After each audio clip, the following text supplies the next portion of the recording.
Good evening, ladies and gentlemen.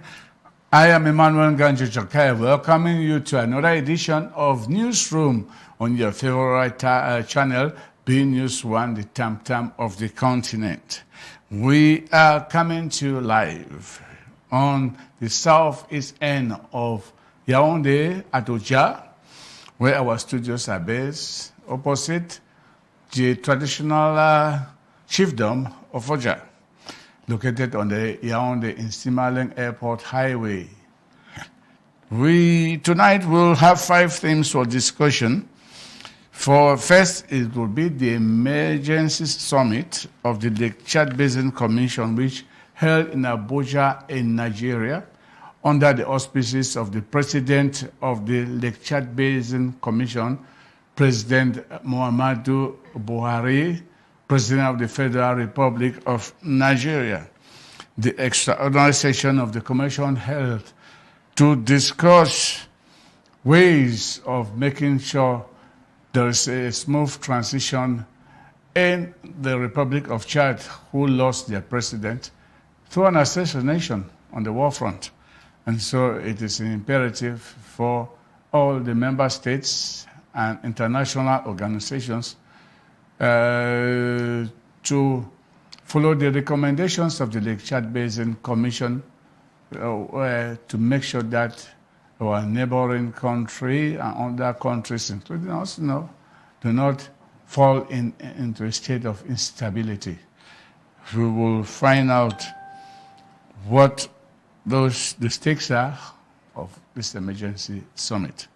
Secondly, the audit bench of Cameroon Supreme Court published a report which the presidency, of course, sent to the Special Tribunal Court, the famous TSAS. And, of course, members of government, over 20 of them, are going through auditions. They have been interrogated at the Special Tribunal Court. That has been on for the past 2 weeks. So what should we expect from such interrogations?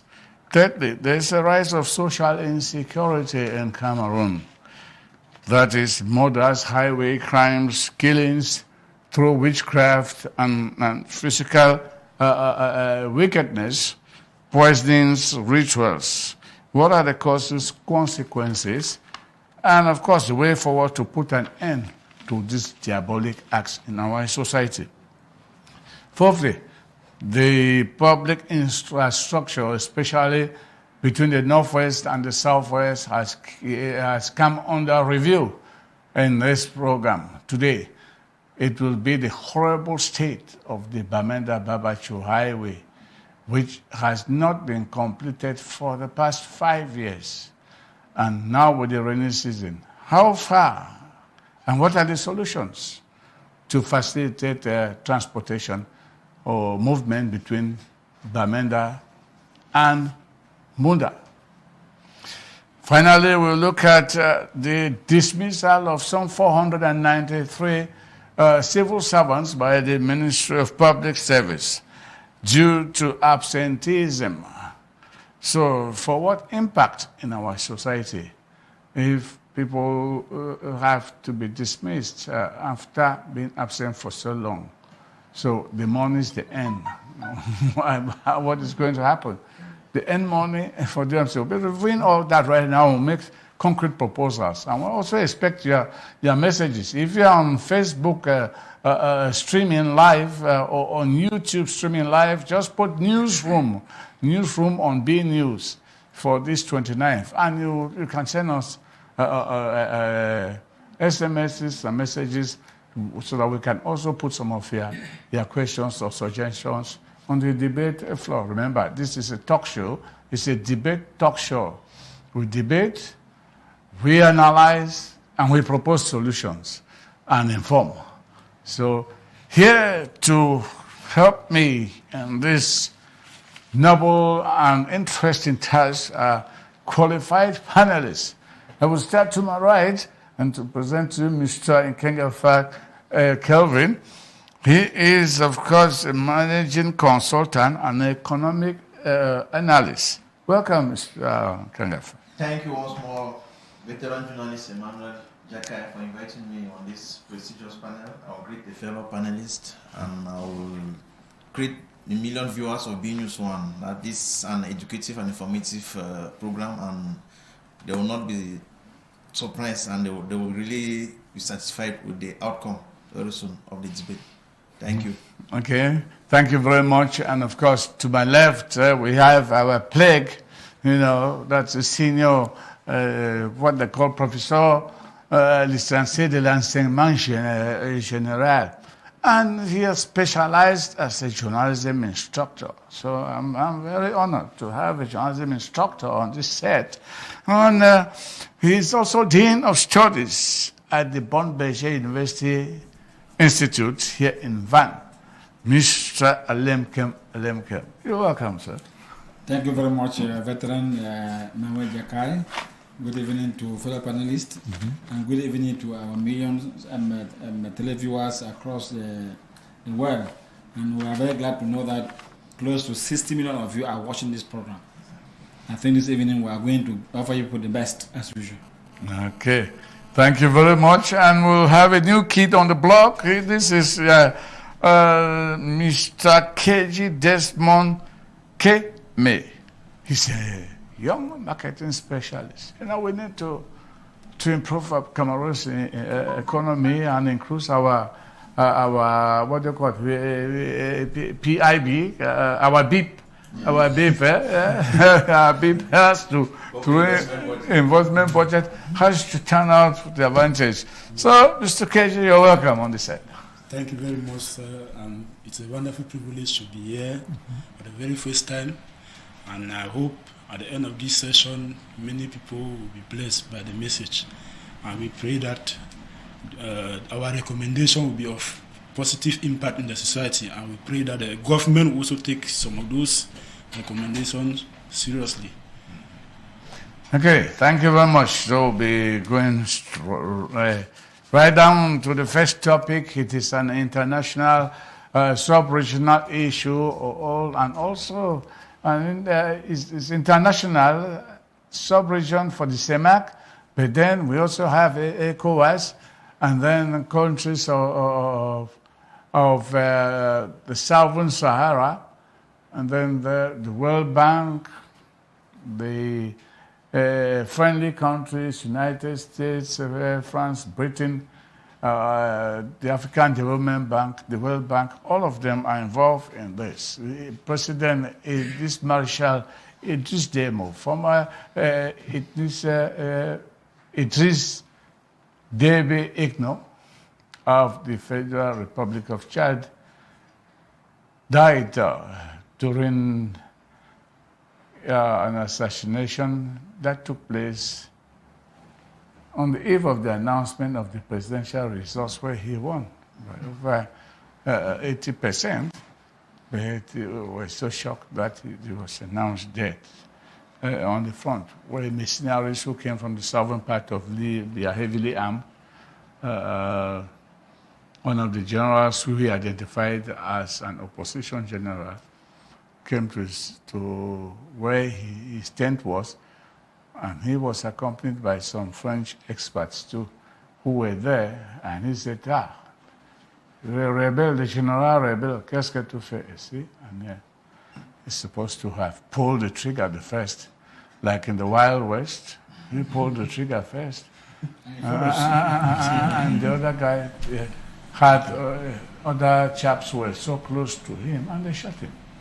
That's all it is that he was eliminated. They shot him in the back. So,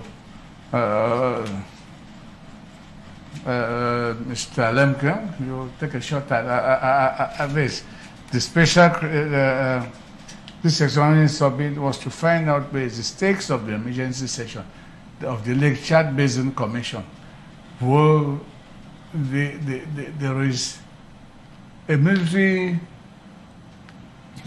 junta, like we can say, democratic terms, is in Chad, and they say they will give back power to the civilians in 18 months so that the constitution of that country will be respected. Now, how far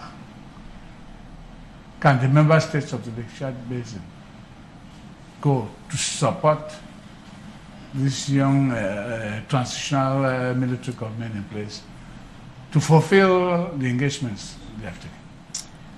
I think veteran Jakai, the summit for me has even come late, because normally after the burial and the rest, and we were found that in Chad there are a lot of stations, people marching on the street asking for the military junta to hand over power to the civilians. We also, at the beginning, we had the errors of the junta suspending democratically elected institutions, the parliament and the rest. However, Mohamed Buhari initiative is a laudable one, in which already we know that the Lake Chad Basin is threatened firstly by Boko Haram, and then secondly it is threatened geographically. The lake itself is drying off, and this equally leads to food insecurity. So by calling for an extraordinary summit, it's just been normal that countries of the Lake Chad Basin should bring in total support so that Chad should not degenerate. You know, for the past since 1980 or 81, Chad has witnessed a series of coup d'etats, and it is always been the reign of General President Idris Deby Itno, the Marshal, that we saw some sort of a type of democratic relations in which it was constantly maintained at the helm of the state. So for me, I think the countries of the Chad Basin, Cameroon, Niger, and Nigeria, they have to do everything possible to throw their weight behind the military junta, even though the method in which they came to power is not very, very democratic. Circumstances have pushed almost the whole world to accept them, because we know that once Chad is unstable, the whole region is under serious difficulties. I think President Buhari did a good thing to call everybody on board, but all our hope is that the Lake Chad Basin members countries should be able to follow up and see to it that in 18 months power is handed democratically to the civilians. Well, that is what President Muhammadu Buhari said, and the African Union also has said the same thing, just like the United Nations and the rest. But then President Mohamed Buhari says that he's proposing, as president of the Lake Chad Basin Commission, that all the member states and those of the CEMAC zone, of which Cameroon is handling that presidency, should make sure. But of course, President Paul Biya had already expressed that during the visit of the director of the Civil Cabinet, who was received at Unity Palace. He was guaranteed that he has the support of Cameroon, so long as they respect that peace is maintained and there should be no violence. Cameroon will give them the full support and the mechanisms to support the king of that. So what's our own proposal also coming out of this summit? Yeah, coming out from that particular summit, as you earlier said in the introduction, the Lake Chad Basin Commission, which is headed by the actual president of Nigeria, Muhammadu Buhari, is an intergovernmental organization that was founded and created on the 22nd of May 1964 by 4 border countries that have borders with Lake Chad, that is Nigeria, Niger, Cameroon, and Chad. So it has as aim first to manage and control the waters and also the natural resources around the Lake Chad Basin, especially in the development of livestock, fishery, crops, and other elements. And as my senior panelist earlier said, the first challenge of President Buhari of that someone is particular extraordinary meeting is for security reasons. You know, the Nigerian area, which is the Borno State, is the host of the headquarters of what we call Boko Haram, and they are the first intercontinental threats concerning that particular area, because Lake Chad is in the northern part of Central Africa, and we have other border countries like Libya, which rebels always come from the Sahelan zone to enter and attack the Chadian nation, As you earlier said, the Marshal, Idris Deby, that was just re-elected, was killed in an ambush at the Sahelian zone in the north of Chad due to these rebel groups. And if the house of your neighbor is burning, you should make sure that it should not extend and contaminate the other countries like Central Africa, Niger, Cameroon. So it was already very important for him to summon this meeting for security reasons, especially that there's a serious threat, as you earlier said, concerning the rebel group in Chad, which we call the FACT, La Force Alternative La Concorde du Chad, which that promise that come rain, come shine, these 18 months will not go free because they will come back and make sure that they come into power by force. So it's a real threat. That's why you saw the president of the transition in Chad, he went to Niger, he's in Nigeria, he sent an emissary to Cameroon, that's Abdel Karim, the younger brother, to meet President Biya for that particular purpose. So Buhari said the international community to support this real transition for 18 months, and he promises that he will put all his energy and effort in order to ensure a safe and peaceful transition in Chad concerning this particular aspect.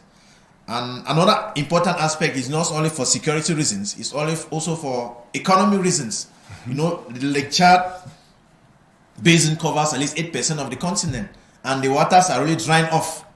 And it has a population of more than 10 million, but more than 3 million have already left because of droughts and other aspects. So how can they do to manage to maintain those waters that all these border countries really benefit in terms of maybe livestock, fishery, crops, and other natural resources that are in that particular basin? So it was a very important meeting.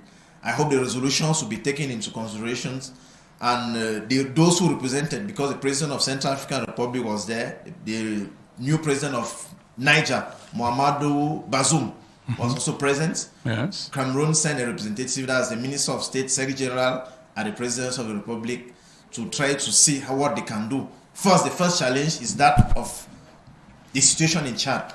The Marshal was always at the forefront whenever it concerns military or defense or security prevention in that zone.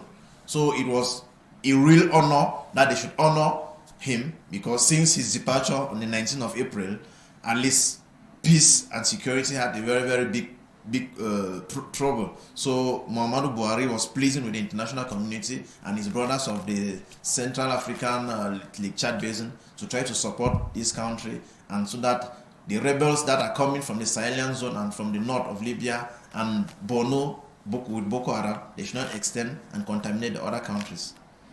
Okay, Mr. KG Desmond, what's your take? You've been following international events. What's your take?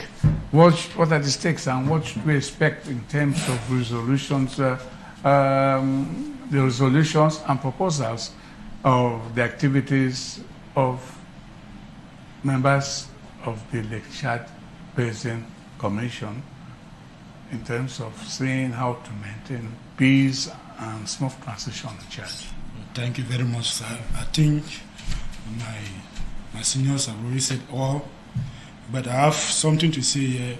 One of the most important things that I've learned from the meeting that was organized by the president of Nigeria is that the meeting was very important to foster international friendship among the countries around the Chad Basin, because we know very well that area is suffering from a lot of insecurity, coupled with the war, the Boko Haram's attacks, and given the fact that the president of Chad, the late president of Chad, who died in April, he has been supporting the other countries to fight against the Boko Haram.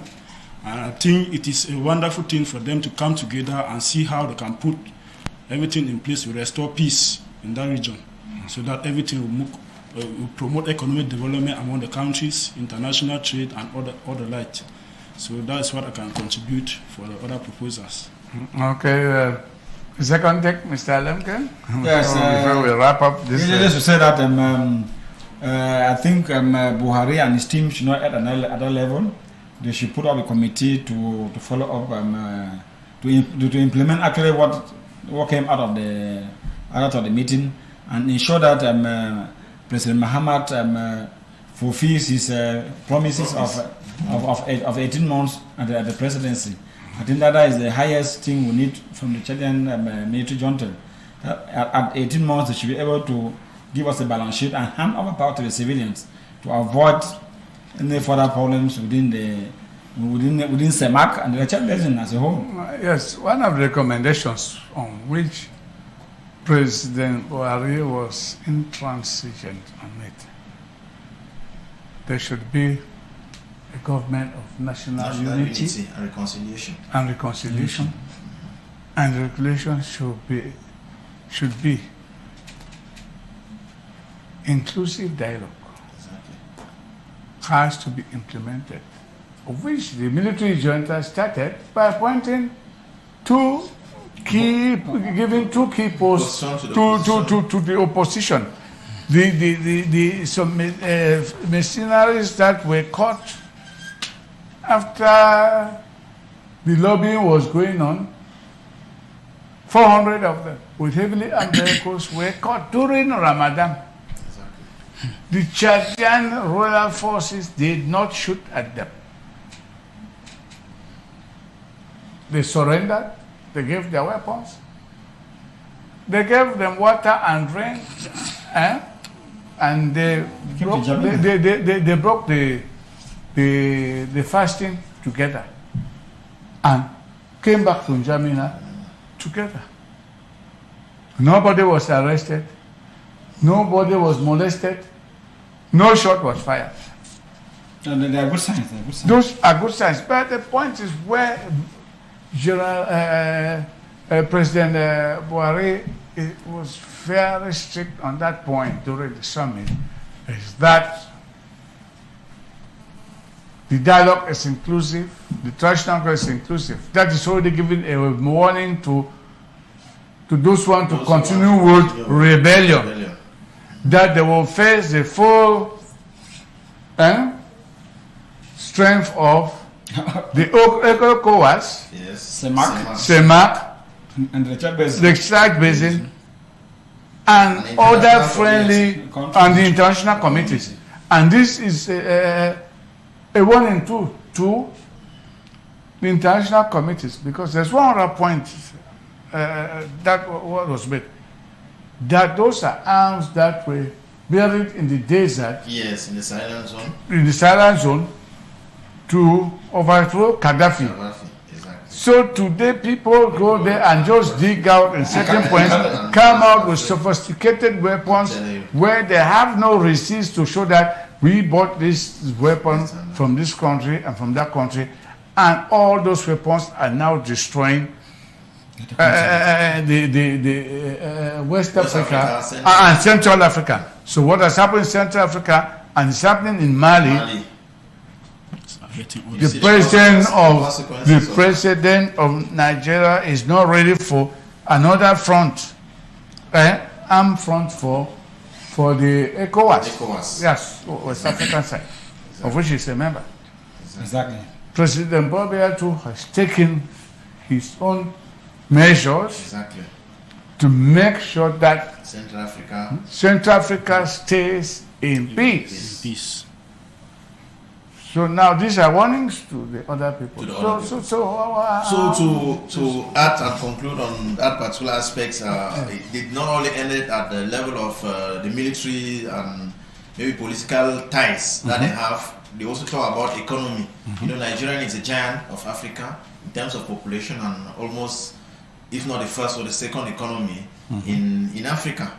So they can really bring a lot to these other neighboring countries, which is Chad and Cameroon, in terms of economic tie, because the exchange that they have at the economic level, especially the Lake Chad Basin, is in terms of livestock, fishery, and there are other natural resources that are there that helps these other neighboring countries. You know, Lake Chad is not open to the sea. It's landlocked. Yes. Same as Chad and Central Africa, also landlocked countries.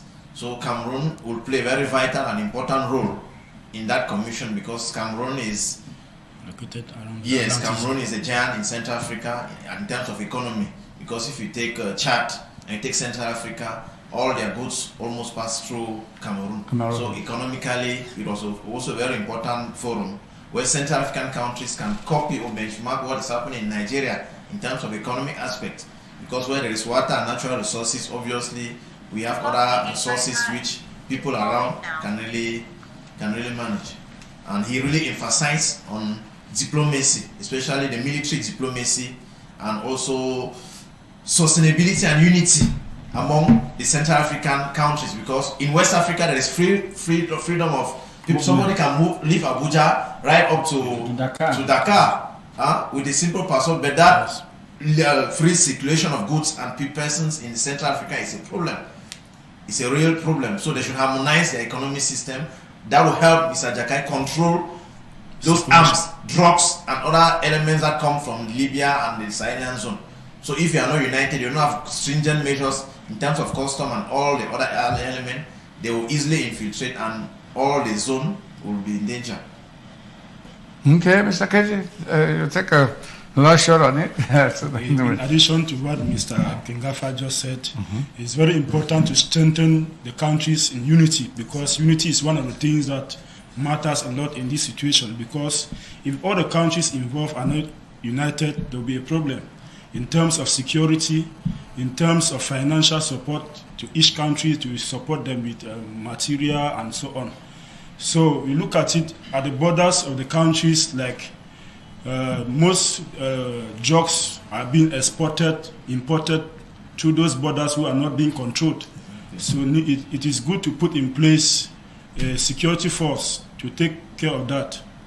And I think that will help in maintaining peace around that region. Exactly. Okay, thank you very much. We're through now with the extraordinary summit of the Lake Chad Basin Commission that held in Abuja with the proposals, which of course are in line with what was discussed in Abuja. And of course there is an organ set up for the follow-up of those resolutions, who is the Secretary General of the Lake Chad Basin Commission, who has to report. Exactly. He has to report. He doesn't have up to 3 months.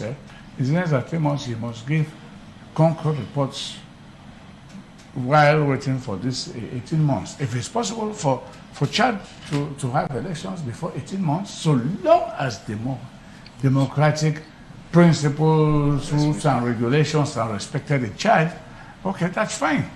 And then people will go about with their lives, peace and security, trade and unity, and the most important part which United Nations Security Council has to handle right now with France, the United States, are those weapons that were dropped in the desert to overthrow Gaddafi. So that is another thing that exposed another headache. Yes, another headache. And you see that even Rwanda, who France thought of doing an opening to relaunch activities, and maybe the appointment of a new French ambassador to Kigali seemed to have hit a rock. Yes, because President Macron got to the airport, he was received by a minister. Like what happened when he went to Chad when he went to France for the summit to relaunch African economies in the face of COVID. Exactly. So these two summits, and then the follow-up, what is happening now, is an eye-opener for African countries. Yes, African leaders and African countries, because their populations too are well informed. They are following activities, international affairs seriously. So we're hoping that if there's some international affairs that you want us to discuss on the panel, please send us those suggestions so that we can look into it. Because, we are treating now with over 30 countries and 60 million viewers. So we're ready for everybody. We'll be right back after this.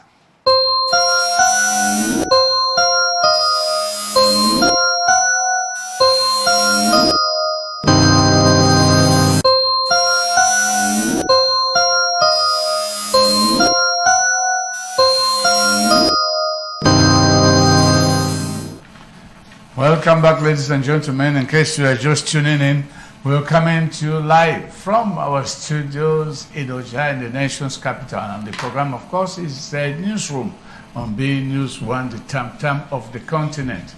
We are going to the second segment of our debate today. The audit bench of the Supreme Court came out with a report on the supposed mismanagement of COVID-19 funds that came from the World Bank.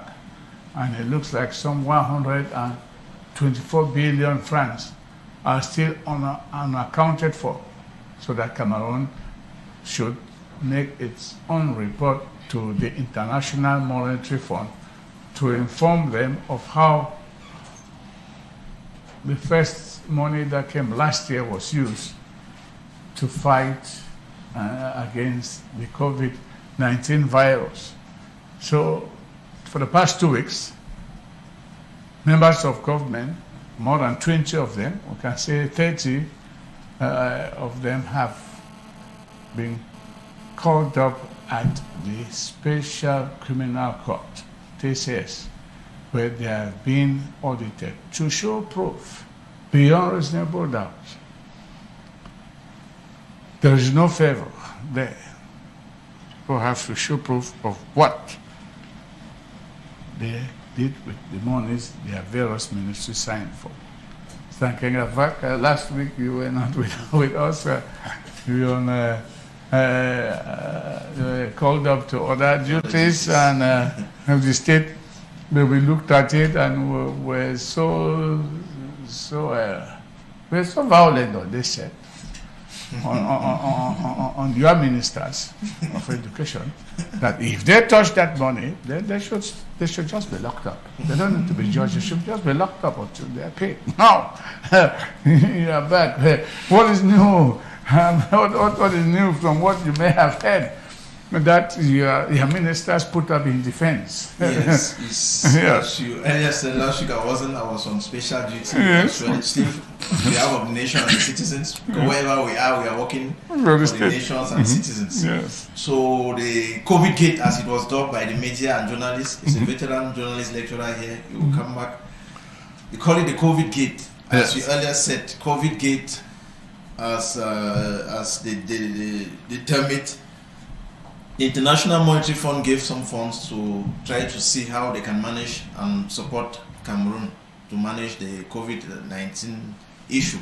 And the Supreme Court, as you said, which is the highest jurisdiction in Cameroon, which is above the Court of Appeals and tribunals, have 3 subsections. Among the sections, we have the judicial bench, the administrative, and the audit bench.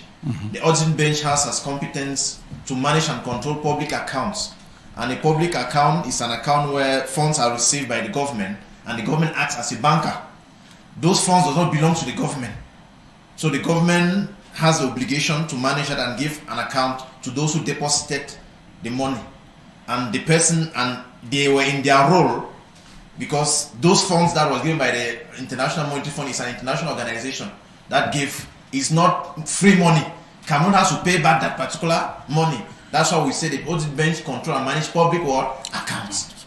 So it was in their role, and on May 19, they published a report revealing irregularities, and they pinpoint 23 ministries. Among you have education ministries, as you talk, but the report targets 2 main particular ministries, which is that of Minister of Health and Minister of Scientific Research, and also another particular businessman.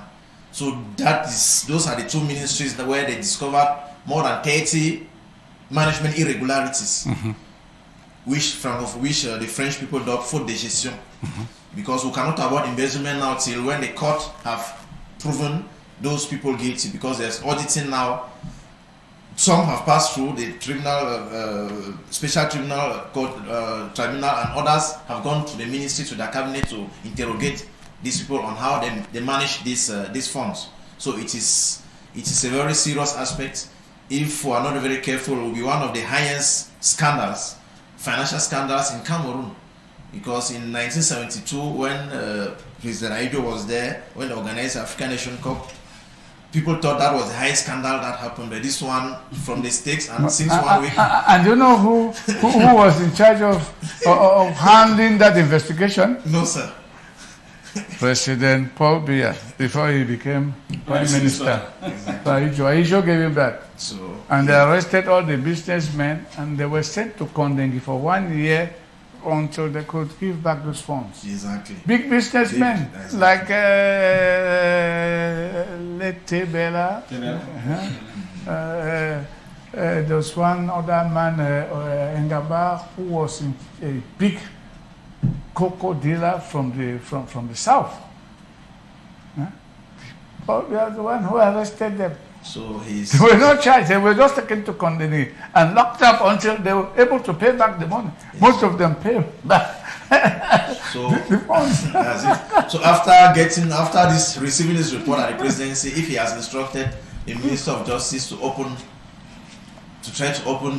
investigate to see into it, it means that from what the veteran journalist said, he's mastered those type of situations, and he has always said everybody that tempers with public funds will go in for it. He has his pace, he has his time, he has his way of managing things, although sometimes he comes late, but he will end up. So the case is still pending. We cannot condemn anybody for now because we're legalists. Yes. Let's wait that the magistrate and the court should do or perform his own role, because we cannot come on air and start condemning as what is happening on the social media and so on, because the society needs blood. You have to give them something. No. When they give you funds like the public account, they say it's not common funds. I'll take a simple example for our viewers. We're in schools. Mr. Lemka will bear with me. We have parents pay what we call PTA funds. Those PTA funds become public funds where school manages, but it is not that those funds doesn't belong to what? To the school. So the school is just there to do what? To say we need this, we need that, and there is a PTA president and a commission which is managed by parents. So it's the same situation where those funds were not given by, it's not government funds. So that's why the International Money Fund has to control, similar to PTA funds, because they've law principles that also had irregularities in the management of PTA because they thought that money was their money. It's the same situation. So whenever somebody gives money to do something, he'll come and check. So we have 23 ministries. Those ministers, maybe they thought, they were thinking it's as usual, things will come down. So COVID-19 has come and it has a different aspect. And you see, even in terms of communication, the communication by ministers is not seen as first because everybody is afraid. And in all aspects, you see people are just very, very skeptical concerning that, because some of them sharing face masks. Face masks are 1,500 now. You see in all streets, all round about, it's now 100. What happened? Where are all those masks coming from? Yes. So you see, those are some of the consequences and the impact of that. So we believe the Special Criminal Court will do its work. Consupe also is doing its own, because the audit bench is in charge of public and private enterprises. So it functions and manages external. So the Consupe, the Supreme Court is also the Consupe will also come with its own report. Although fellow panelists, some opposition leaders have come up to question that audit because it is a partial report that reveals irregularity in the management. So they're waiting for the complete report. And some are saying, why are they targeting only 2 ministries out of 23? So it's also questionable, but they have instructed, it is an instruction, so we'll not go further to condemn or to take a decision, because the magistrates are there, they are trained for that, and we are waiting for the final verdict. Okay, Mr. Lemgate? Yes, I think the COVID gate has come to stay. Yes. And I think it is highly welcome, because it is going to strengthen Cameroon's financial management. Exactly. And we cannot dive into this type of topic without paying tribute to Honorable Nietzsche of the SDF, exactly, who was the first to raise an alarm on the gross irregularities that were found in the usage of those funds. And up to this moment, we find that the COVID gate has come. It has put government ministers on their knees, as everybody is struggling to look for papers and justify where 5 went this way. And those who were told to fabricate to fabricate chloroquine and the rest, they should tell us why, instead of making chloroquine, it was imported. And I think the president is the right to target the two main ministries, the Ministry of Public Health and that of Scientific Research, because when you see the amount of money that was put at the disposal, at least within a year, we could cultivate a plantation and then harvest some herbs and start producing what they all promised. But instead they make a turn around and then went into certain deeds that were not understood. And then when you look at the reports that have come up so far, we find that even what we call managers of low categories, you understand that something went wrong along the lines, because the kind of charge for public for public contracts in Cameroon stipulates giving roles to be followed. But you find that a company that had as capital in 2018 0 franc, suddenly in 2020 it went up to around 80 billion, and that's where the money came from. Normally, you and I, we cannot deposit 80 billion in the bank. It's not We possible. will be questioning where the money is coming from. Exactly. Yes. So we just hope that the magistrates are going to do their job. We hope that the political scene equally will do their job, and all our hope is just that the government should not go as usual, because we have seen that high standing rooms have been prepared and Kondengi to have some to receive. But to us, other people in the street, we want the money back. Yes. We can understand that in 1972, the money that was embezzled, the higher person embezzled 1 million. I think so in 72. The highest amount of money was 1 million. and they were locked up. And until they pay that money, they're not get out of prison. Yes. I think, and we also saw equally the same situation in Malawi. The Minister of Health was stopped at the airport, and he has to tell the president where the money is, Exactly. before he could leave the airport. There and there. Yes. Before he could move to his house. I think when it comes to the management of public property in Cameroon, our government, the government still needs plenty of training for our public servants to understand that public property should always be distinguished from individual property. Once you are managing public property, it's not a thing. It is meant for the public. When we were still young, you could leave Kosala in Kumba and you move to Osakwata, you carry water. Then that was supplied by the council. But today, you find the council paying water bills, but you don't see the taps in the town. You find the council paying the electricity bill, but you don't see the public lights. I think Cameroon, the Cameroon government still needs a lot of training on those who come to manage public offices. It is not because people support giving parties that when they give the head of state befitting victory in giving constituency, just take you and put. But you know, that's why the Institute of Public Management exists. And it is there for these administrators. Exactly. If you have not been trained, you go and take a course there and do an internship and do not just sign any document. Exactly. Do you know that I found out that some ministers in this COVID gate did not go to the Minister of Finance to sign for their own dotation. Yes, financial dotation. Yes, they did it. For that particular. The director of administrative affairs, the DHS, went and signed. Others were done by minister delegates. That's why task force was created now at the presidency to manage directly from the presidency.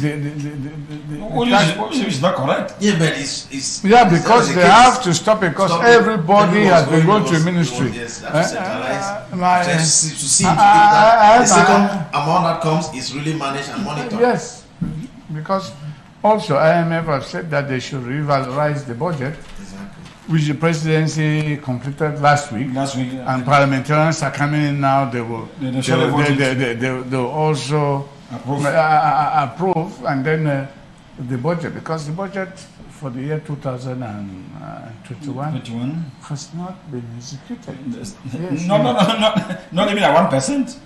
Not even at 1%. Yeah, but the point is, we also find out that some contracts, 4.9s have been given in advance to friends and relatives. And which is putting most of these ministers in problem because they say that when that money comes in, they will go and collect. The others were able to go to finance. We don't know how they did it, but they took advance on that budgetary line. Exactly. Because the COVID funds are there. And today, I've used it now. They cannot give an account.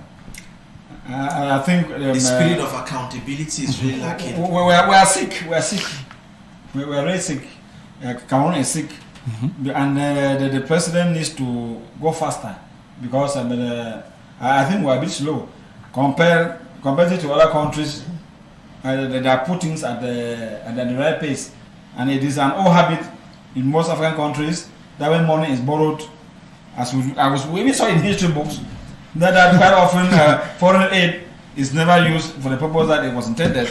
Those managing the foreign aid, they always take and put in the personal pockets, and they try to justify only money that comes from the national package. Yes.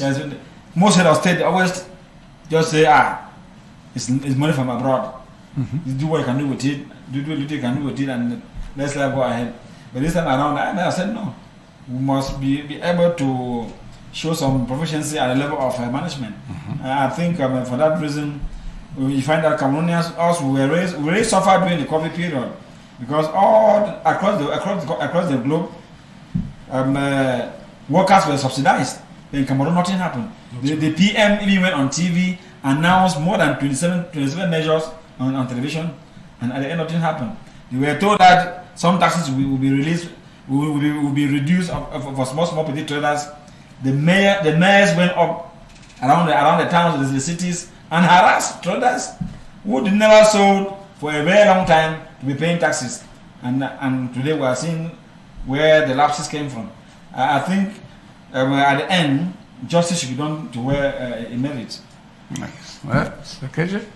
Thank you very much. I want to first of all appreciate the efforts of the OD bench for alerting the public about the mismanagement of COVID funds in Cameroon. But again, there's something that Cameroon is lacking here in this particular context about the management of public funds. They are always proactive than reactive. Proactive in the sense that they are always reactive than proactive, meaning they don't take proactive measures to ensure to prevent the problem from occurring. They only intervene when the problem has occurred. That's one of the problems Cameroon is facing. I think they have to do something about that. And then the absence of frequent control is a problem, because I think if there was frequent control to see how the ministers involved or the people concerned are managing the funds, I think we have not arrived at this stage. And then to add to what my senior colleagues have said here, we've looked at the situation in Cameroon today. You see that when we talk of COVID funds, we don't really see the impact in the society. Some of those ministers take the money and keep in their personal pocket to buy cars, fuel tank, and so on. They even buy cars with their grandchildren and so on. But people are suffering in the country. There are people who don't even have drinking water to drink, but you go and tell them to wash their hands every day. Where would they take the water from? You tell them to wash the water, where is the soap? They don't even have the money. You talk about face masks, people don't even have. So that's a big problem in Cameroon. They need to make sure they put proactive measures to control public funds. Proactive measures, they need to be more flexible. Thank you for... Okay, well, we have run out of the COVID gate. You want to say something? Yes, because Mr. Lemke was talking about 1 million in other countries. If this case was sent by the presidency to the Special Criminal Court, it means the Special Tribunal Court is competent for cases of more than 50 million. So if any case is there, it means that it is above 50 million. Above 50 million. That is what the law says. And it's above 50 it is million. also stated there that if you are proven guilty and you can reimburse, there is a process which they can embark on releasing you. The Minister of Basic Education, Hamad Adaman, benefited from that particular largesse. Yes, that if you can bring back the funds, and that is what is interests us, because if they can bring it back, and it will help what we call the coffers. because that is our plea. Because just locking people who have not seen the impact since the PV and all those Sparrowhawk and so on. No, And the impacts. I mean the financial impact. The to financial impact in the was there. citizen, yes. Because for my time in Konak, we saw just for the year of 2012, 2013 for the Kribi Deep Sea Port. Yes. We saved the state, Konak saved the state over 145 billion. That More than 100 million. was recovered. Samuel Etofis was even Among those who were Yes. who was Kribi wanted to open a training session in Kribi. the state paid his. He went and collected his So 200 that's million what really we're praying. from the treasury. Yeah, that's what we're They really caught praying. those people. That People these funds- faked land titles, Yes. certificates to say that land belongs to them. They went and took it and sold to government, and said government has to pay them. Just a minute, has to pay them higher Amounts, really. They said to look at what was the terms of the The terms of, yes. of the sale. Of the sale. Was the sale regular? It was And then irregular. they blocked They had to the cancel sale. it. That's how most of that money came out. 145 billion for Kribi. So this one is the same thing, It's the just same like thing. the Sparrow. the Nations Cup. They have not been officially arraigned. The one in the Nation Cup should get finished. Yes, It they will have come. not been officially arraigned. If they had been officially arraigned, my brother, Then it will not be easy. it will not be easy. All of them would have just gone. And the immediate, once you are arraigned, that ordinance that creates your arraignment, all your property identified or run by close members of family assist. For the past 5 years, that has been it. If you go to TCS, my brother, You cannot come on. cannot come out. It's not easy. Your accounts are all blocked. Blocked. The passport, the relative. Your accounts are all blocked. All these things that people tell They'll them, freeze all that. no, we can create You'll be freeze. we can create a account and this and that. Oh, Remember, all international transfers are registered Monitored. by the Secretary of the Treasury of the United States of America. When you go to your bank and your bank says, okay, you are traveling out of the country, please, we can send you your money, you don't need to carry it, we'll just send you SWIFT and you are not going to pay.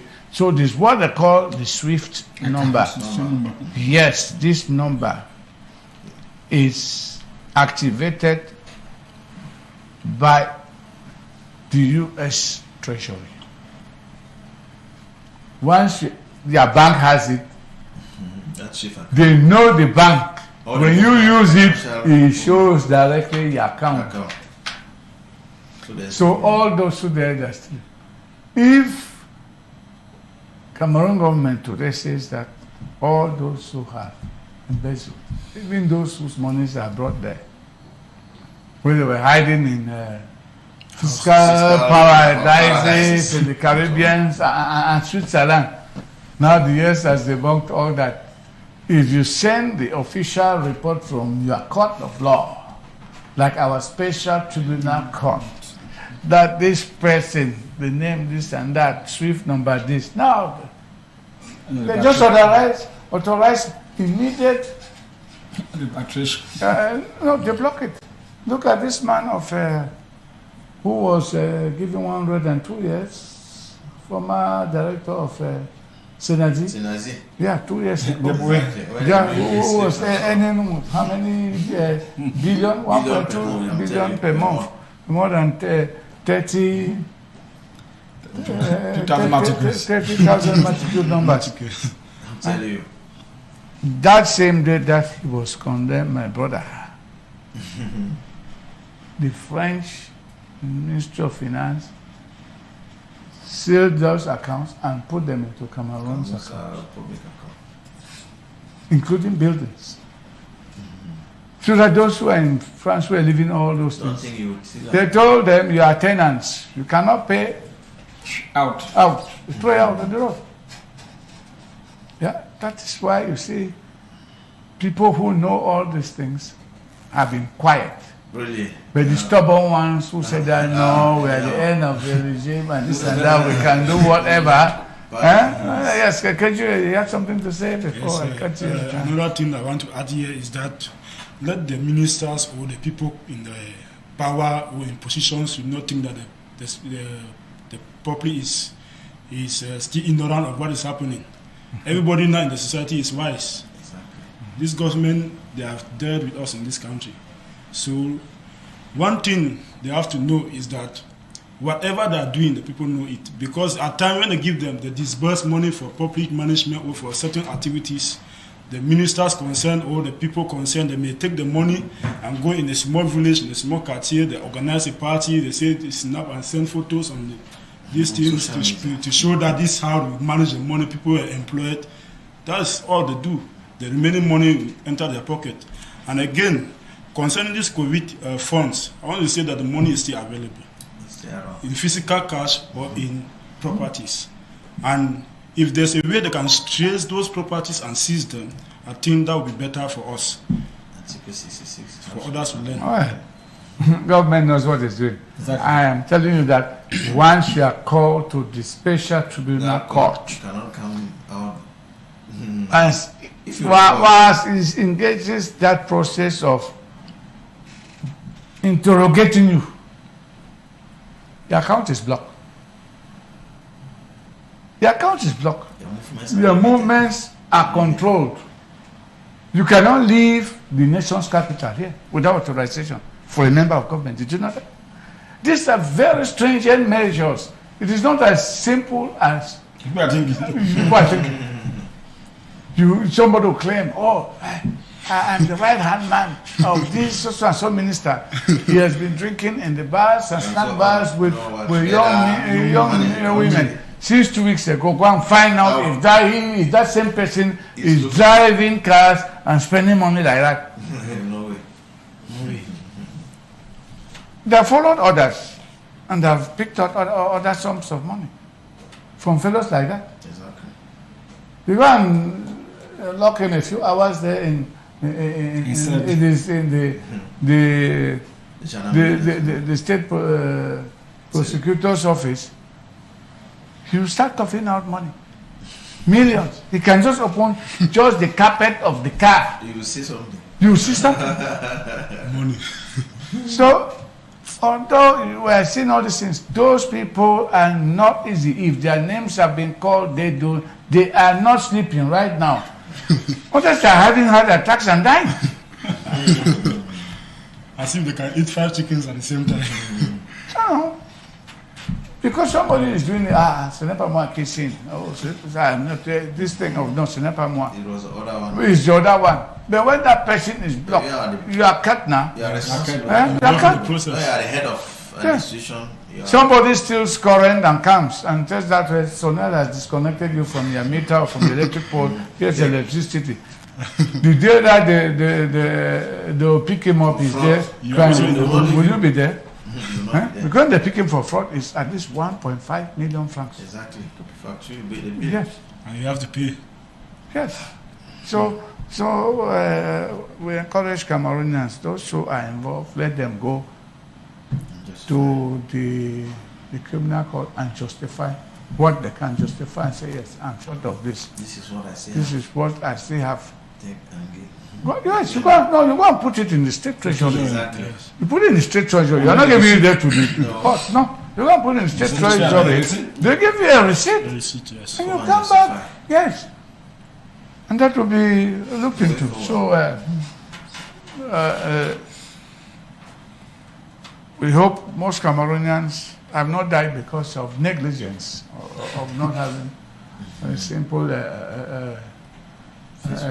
face mask or Soap to wash their hands. soap to wash the hands, because that only complicates the situation for these our various managers, state managers. So we're hoping to come seek a new leave, and by next week we should have clear-cut Concerning that issues It's concerning correct. that. Most Parliament is Yes, going you to session. go to cross. Yes, in the next 10 days, Parliament Yes, should in be. June.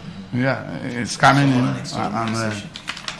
they can finally authorize the parliamentary Commission. group to do a commission of inquiry. Yes, so on behalf of the people. All right, we'll be right back after this so that we can look at some serious social issues also, including insecurity. We'll be right back after this.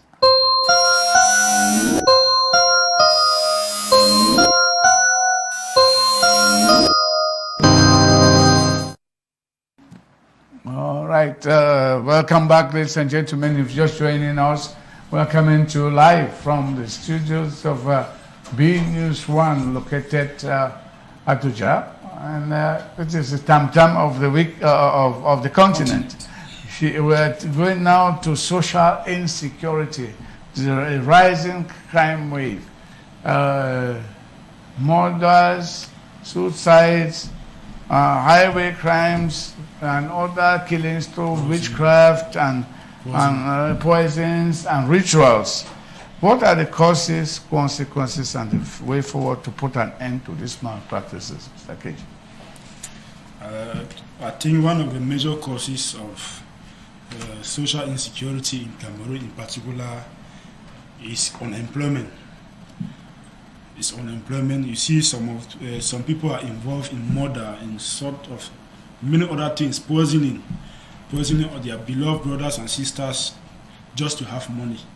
So I think that's a very big problem. Unemployment is one of the causes. And that may also be because of envy, friction among the family members, a situation where family members are in conflict over properties of the deceased person. It may bring a problem in the society. And that does not only affect that particular family, it can affect the neighborhood in general. And also have the evil association that is common among the youths. You see youths involved in drug addicts, all of that. They involve themselves in many other things, prostitutions, and that only affect us. And they will also talk about power monger. People who are looking for position to be in power. They will start going to get power to kill the other persons to make sure that they maintain their position or to take over. So away from that, we look at the effects. The effects, it has social insecurity has a very big negative effect on youths in Cameroon. Every day we say youths are the future leaders. Now go around the street, look at how many youths are really responsible. Most of the youths are wayward people. Not because they don't have parents, not because they don't have the government, but because most things that concern the youth are not taken into consideration in the country, like providing jobs. Even when we talk about the National Employment Fund that's available for youth to go in, but the people in power will sit and occupy it, mismanage the fund and put in their pocket. For you to get the money to invest in a business, even when you start a business, they will come and tax you, and that brings a problem in the country. We also have another effect, maybe prostitution, drug addicts. We see people selling marijuana to get money to sustain their basic needs. It also has a very big effect on the future generation of this country. Just look around, how the youths are behaving. You can imagine how the country will be in the future. We are talking about Cameroon achieving a state of emergency by 2035, but we are not seeing it in practice.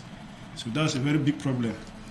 Now, away from that, what are some of the resolutions or the proposed solutions? First thing, the government have to take a role. The government has to play a role by providing jobs to the youths, the young Cameroonians. And they also have family. Family is the most important thing. Yeah, but how many jobs can the government? No government in the world. No government in the world employs all the citizens.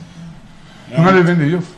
Nowhere in the world. I don't know of any. Exactly. Yes. I don't know of any country. You can give me one so that we can inform the other Cameroonians through this medium that no, this is where you should go. Government just give you this. There are free jobs for you. The others have come back with PhDs and the rest. You saw they just recruited. How many years did this take them to be recruited? Decades. Decades to recruit less than 500. Yes. From when we were 10 million to 25 million today, that's the amount of time it has taken. We are just born trained to have their PhDs, and it's another a few, 500 have been recruited. So how do we create the jobs? No, I know that there is no way the government can provide job opportunities for everybody in the country, because it involves expenditures on the side of the government. But now, if there's a way that the government can grant tax holidays to the young Cameroonians to be involved, to be creative in investing in business activities, I think we will solve some of those problems. Because you see, we have noticed a situation where a young man or anybody can start a business. In a few months' time, you see tax collectors passing by to lock the shop, and that creates a problem. No, but you know what the law says now? When you create a business, you have 30 months. You have 30 months before you start. Tolerance. What happens? Tolerance Yeah. administrative. But they don't follow it. Yes, They do. they do. People just come with somebody who looks like a policeman, especially those from councils. They are coming around saying that they are there to take care of hygiene and sanitation around the store, and end up giving you fees that if you don't give us 100,000, we are taking to the gendarmerie brigade. Where I worked and even my cartier, I know I've intervened. Every time I have to intervene to sensitize these people. Do not pay any money on the streets. Go to the taxation office. That has been mentioned. Yes. Go and tell them, I've come to pay my taxes, what has been given to you. You'll see they'll be told, they'll tell you to go home. If you have not said 2.5 years Exactly. of effective trading, so where do you get the money today? How do you get it? Well, That's true. What you say is really yes, true. because I see People small, need to be small cautious stores. about Somebody it. is going to Santa when the road was passing, but now they're going to Fumbo and bringing all this fresh stuff, tomatoes and the rest, Cabbage. to come and sell. They come and give you a bill of 60,000. That your capital is how much? And why do you have to pay? And the thing that surprises me, let me tell you, the few cases about, I gave 60, now I ask him to give 40. I say, you are giving for what? Why? I begin to ask myself, so where did he get that kind of money also to be paid? To be given to somebody on the street who you cannot recognize, has no official documents. No proof.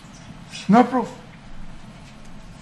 I think on that area, the individuals concerned need to be careful. Yes, because You there need to are inform. even some bailiffs who just come, they give their courtesy cards and put out their bailiffs of the state, and insisting that you should go and give 100,000, 150,000, which is wrong. It's wrong. I think The laws are there. To start any business, make sure you have register. you have done your research on an economic survey Yes. for you young people. Feasibility study. Feasibility studies and an economic survey. You go there and drop your application and then start your business and run it. Don't be selling on the streets.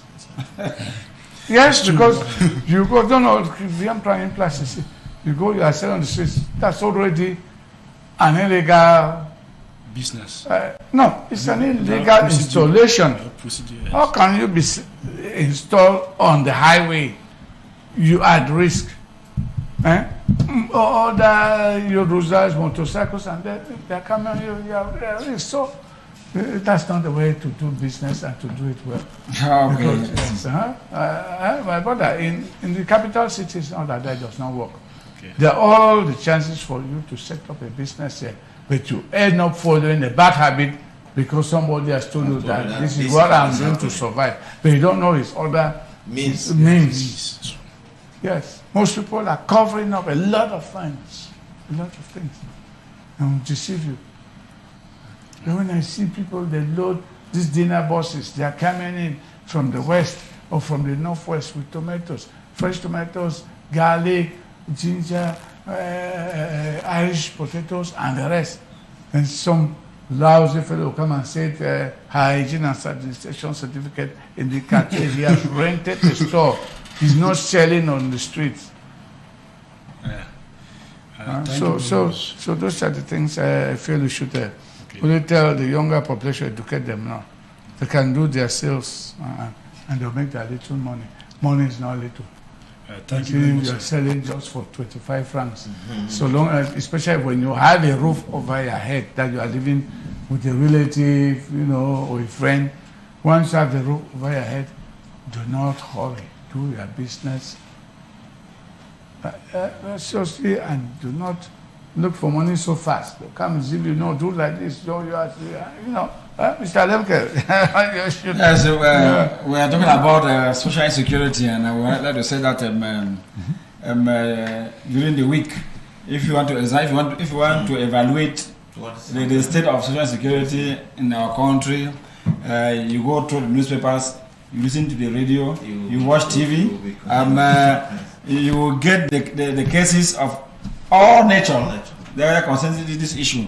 And you'll find that the issues they vary from one town to the other, and quite often, due to poverty, many people rush for money. It's one of the main causes.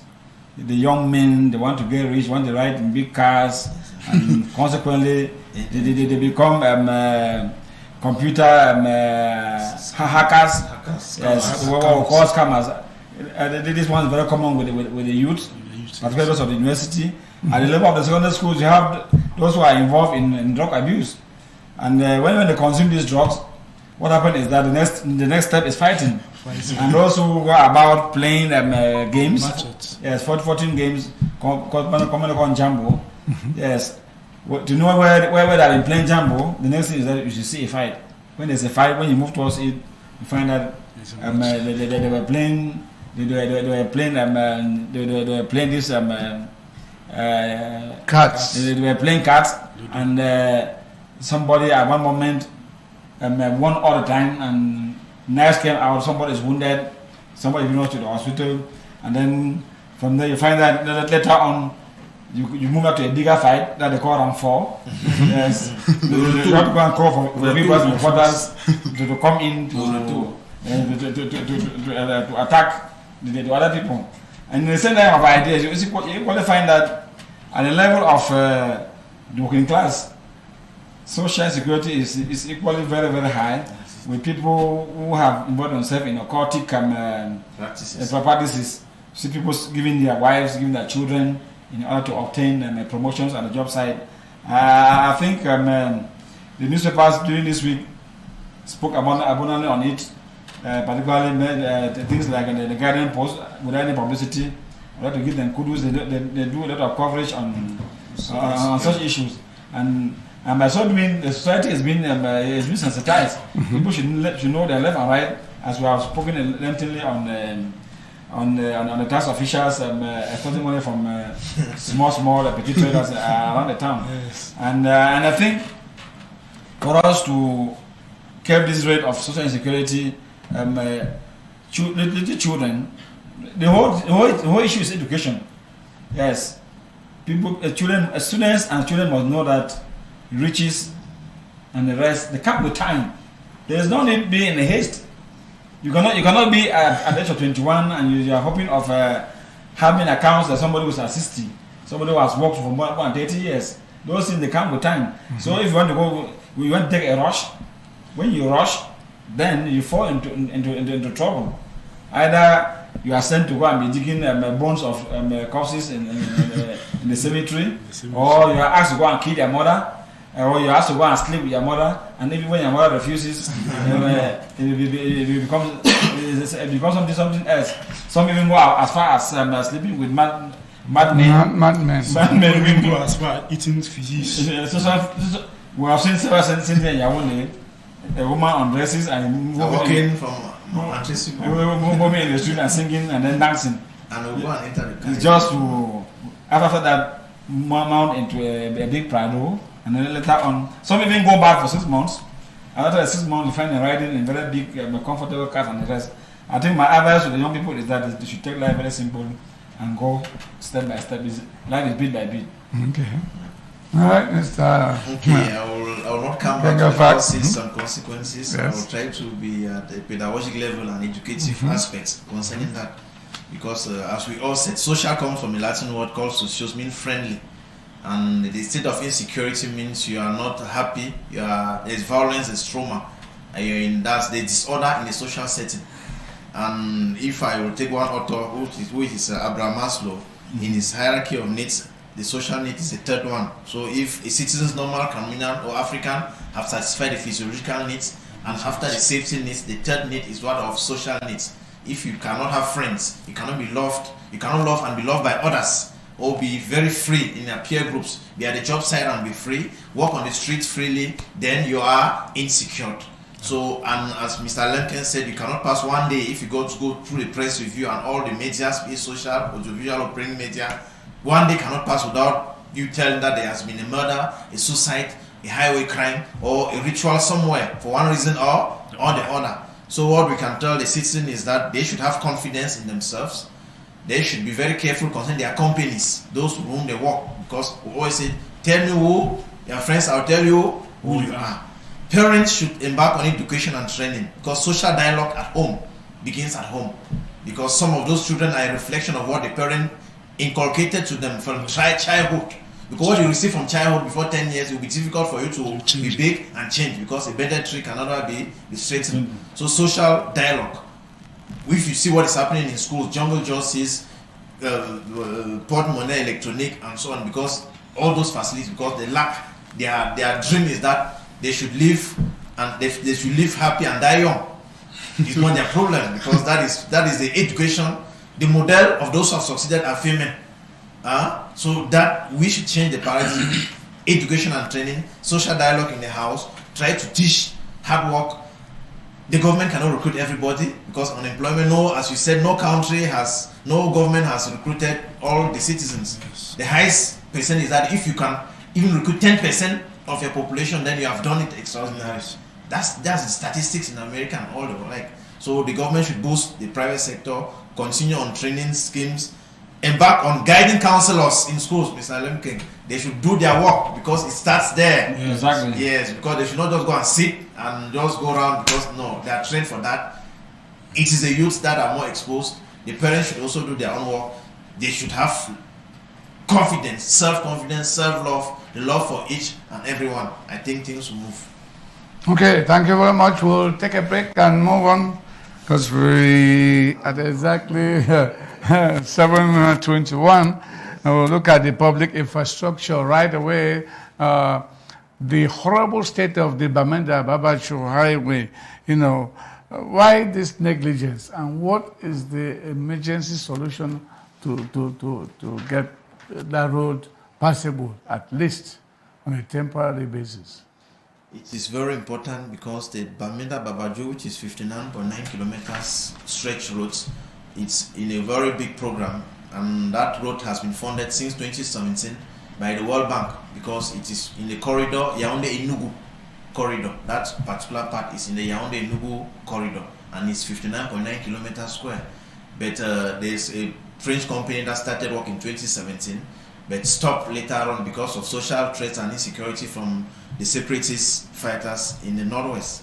But the parliamentarians and senators are even promising that they have to make a sitting. They will not even come in a convened parliamentary, because if that road is not catered for, and the Minister of Public Works have promised that because they cancelled their contract, that in June, July, they will do everything. But the parliamentarians say June, July is far.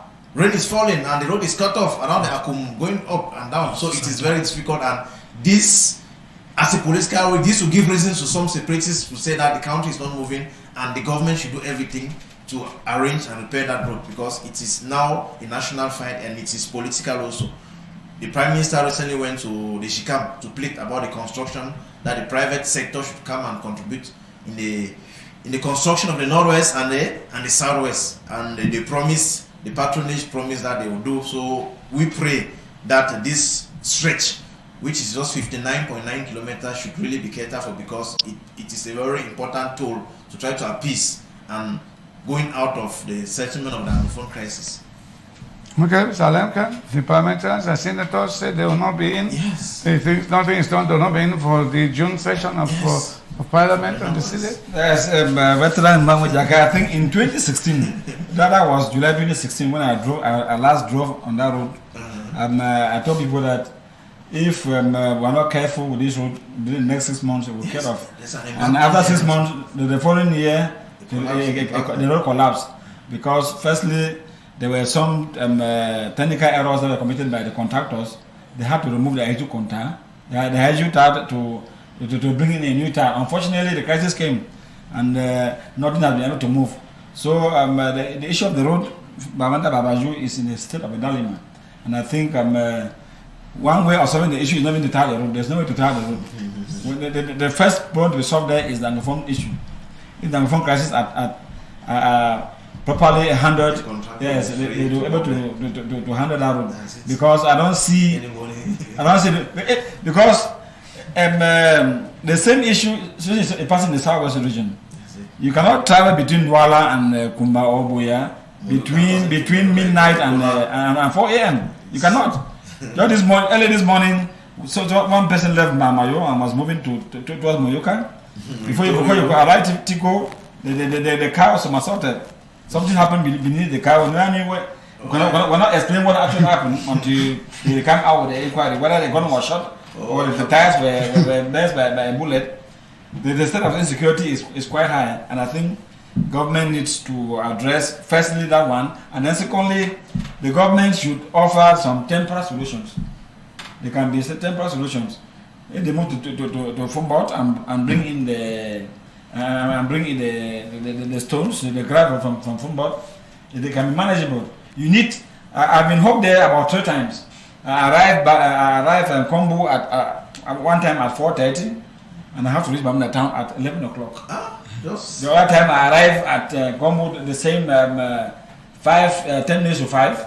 We arrived at 10 o'clock. So you can see the difficulty that is there, and the issue is actually pushing us back economically. But first of all, is there no possibility of using another diversion from Fumbot? I know there are at least 2 roads going, passing through Fumbot, which are on They will be very yes, you go. They go up to Jakiri from Banso to Jakiri. Then the other one Fumbot to Baba one. But that one is more insecure. In terms of that one is more insecure. More insecure than Babajuro. But that is mountain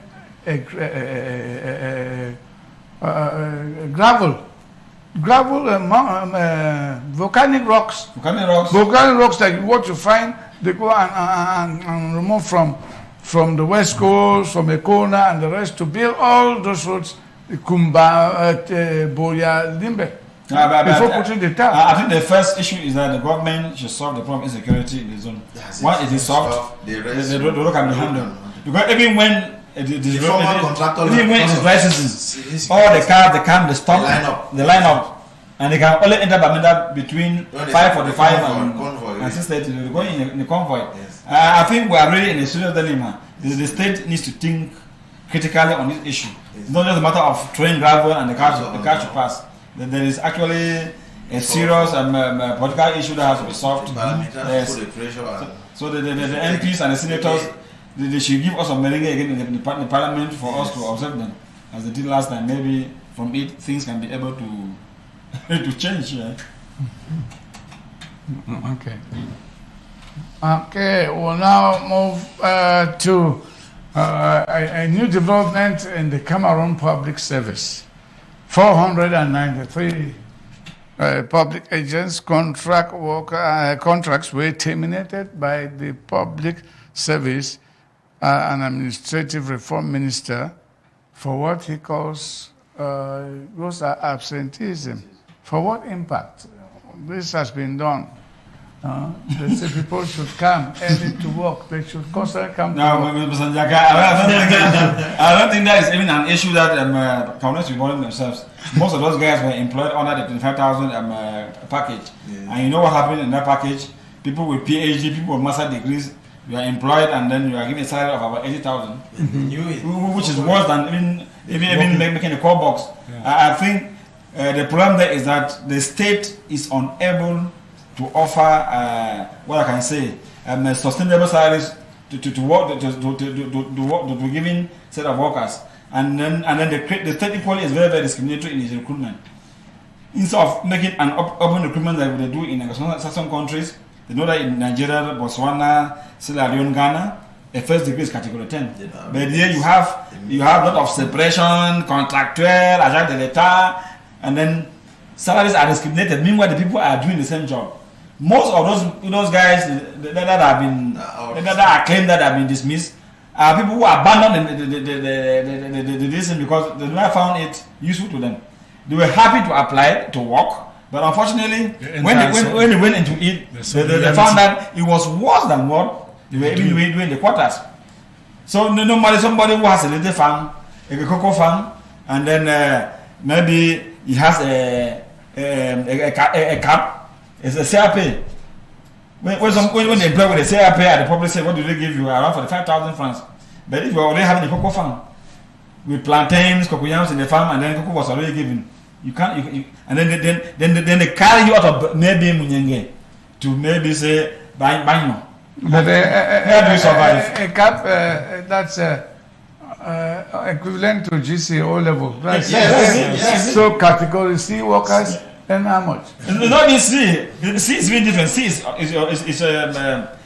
a civil servant. But when the group that are sending out are those who were recruited based on certificates. Yes. Those who go into regular competition examination, they hardly drop them because their salaries have given advantages. The category C then civil servant. But Yes. how much is the category Even C? civil servants abandon posts. No, those that are abandoned posts in the civil service are quite often those that are maybe technicians. They go them abroad. A category C civil servant will not earn more than 50,000 because already those in category B, Yes. which being from industry 300, there are somewhere between the basic salaries around 130,000 francs. Yes. If you're not in education, it is even worse It's worse. because you don't have any allowances. Yes, you don't have Those in the teaching field, premiums, they are even better because they have incentives, research incentives. allowance, they have evaluation, Yes. they have technical allowances. The other ministries, no. I think the government needs to elaborate a new policy towards the state agents. With this, they can be able to have a sustainable what do I say? A number of state agents. If not, each time we can count the number of years that this operation 25,000 recruitment has been going on. They take and the people leave. They take and they leave. They take and they leave. I think the government should. The government even took another step last time by carrying the retirement age from 50 to 60. Exactly. Yeah, they have solved the problem to an extent. Yes. But the salary discrimination is still there. Yes. The government must stop discriminating from at the level of salaries. And then the government, to support what Mr. Keji was saying, cannot create job, but the government should stop behaving as if he can employ all Cameroonians. The government must It's a spirit of yes, occupation. it's the spirit. The government must empower individuals to create companies so that they can employ other Cameroonians. The government should not believe that it can offer jobs to Cameroonians because our population is increasing. Of late, we were 20 million, now we are at 25. Despite the number that is going out, maybe people are seeing that the country is developing, it's not money. Many of our children are outside. They send us money transfers and we will do the buildings and the rest. We will take care of our health. So the government needs this to reflect. And if the government reflects very well, you find that this thing of the COVID will not also account. Because ministers found that there was too much money on the table and they decided to eat. So we'll not come back to the pitfalls of what Mr. Alemkan said. We'll come to the strength because we also said this operation it was not only negative because the Minister of Finance with COPE launched the program in 2018 and in 2021 at least we are seeing the results because it has helped the government to save at least 30 billion every month. Yes, 30 billion every month, which is something positive which others have not been doing. So we should also encourage the project was not only negative. Now it's in 5 months that's 150 billion. Yes. 150 billion. But So when are we going to re-inject it into the economy? So the government has to maximize and try to do what they can do concerning that. Okay. And also the president came up with the the national this thing of the public service where they talk about absenteeism. So people should we have to accept because the civic income going is 36,270. So if you accept going in, you know that the minimum you can earn that salary. So if you not accept something and abandon after. Okay, Mr. Kaji, you have a chance to conclude. That's it. We've come to the end of the Add to program. what I've already said here, what is important here is that what just happened in Cameroon has opened the eyes of many people to think twice before going to certain services on behalf of the government or entering into public sector. Because when going there, you need to first of all be aware of your own personal talents. Yes. You think of something you can do. And how much you earn, you should Yes. find out. Compare with what you'll be earning from Before the government. Yes. And then concerning this problem of absenteeism, not only that, there are some people who deliberately decide to absent from job site in the public sector because they believe that the control system is weak and that affects the GDP of the country. Exactly. And when the GDP of the country is affected, it drops the national income. You know, one embarrassing thing I found out in our sub-region, No. most teachers prefer to be transferred to San Melima, To those Jum, peripheral and the rest. Yes. And They, bargain. they are teaching in Other in schools. Gabon and Equatorial Guinea. And Congo. And they're making a lot of money. So when they come now, they just give money to their principals, the headmisters. When the census they come. send us when the census they come, because they are making Money. 3 times that amount in our neighboring countries. I found it with the last census for the 25,000 who were recruited. That's what we found out. So many. I mean, most in my bank, they give their cards to their relatives. They're teaching them in Gabon. They get big salaries. So maybe appoint others to teach on their behalf. No, how many students go to school in Juba? How many? Those are zone for picnics. Others are doing hunting and trapping. So when you go there, you have become a surplus teacher. For example, you are only Anglophone teacher. How many?